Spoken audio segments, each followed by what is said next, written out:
Si caractéristique le bruit des tracteurs de la société française. Celui-ci est sorti d'usine en 1956. Il démarre chauffé à la flamme et sait encore rendre de menus services pour faire les foins ou écraser du grain.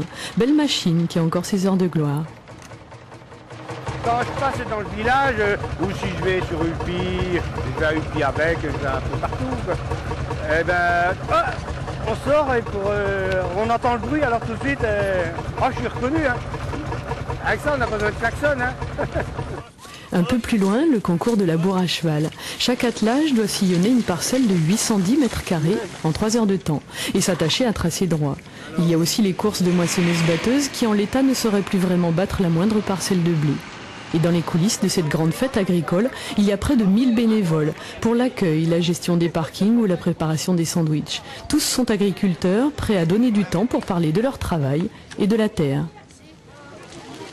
Sur la ferme, nous, on a une production laitière, donc on traite matin et soir.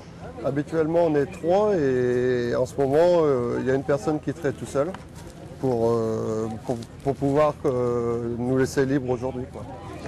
Jour de fête, mais sur fond de crise. Pour certaines productions, comme le lait ou le porc, l'année est désastreuse. En 2009, les revenus dans l'agriculture ont baissé de 34% en moyenne, la plus forte en 20 ans.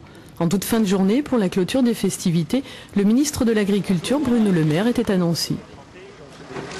On va l'accueillir quand même dignement, il faut quand même qu'il se rende compte où il arrive, il faut qu'on lui donne une image de l'agriculture de notre département, qu'il comprenne en fait qu'aujourd'hui on a besoin d'outils pour faire de la régulation, pour en fait éviter tous ces problèmes de fluctuation de marché. Les outils qui existaient auparavant, on ne peut pas revenir en arrière, ces outils sont supprimés. Aujourd'hui il faut en recréer de nouveaux, mais il faut qu'ils nous écoutent pour essayer justement de créer des outils qui correspondent à nos attentes. Une régulation pour éviter les trop grandes fluctuations des prix, les spéculations sur les matières premières qui rendent l'avenir plus qu'incertain. Le ministre a goûté, mais écouté aussi, et assuré qu'il accordait de l'importance à la régulation des marchés. Les jeunes agriculteurs en attendent un peu plus pour y croire.